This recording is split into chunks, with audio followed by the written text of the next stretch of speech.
Hello everyone. In this video, I'll show you how to fix Left 4 Dead 2 if it's not launching. Let's get started.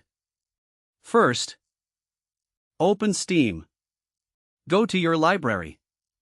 Right-click Left 4 Dead 2. Then click Properties. Open the Installed Files tab. Click Verify Integrity of Game Files. Wait for Steam to finish checking your game files.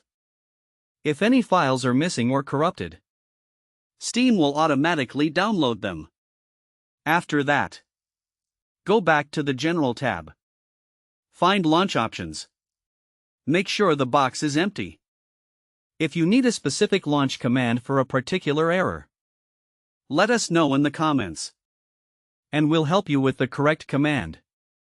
Now close the window. Restart Steam. Then launch the game again. If the game still doesn't launch, restart your computer. Then try launching the game again. That's it. If this video helped you, please leave a like and subscribe to the channel. Thanks for watching.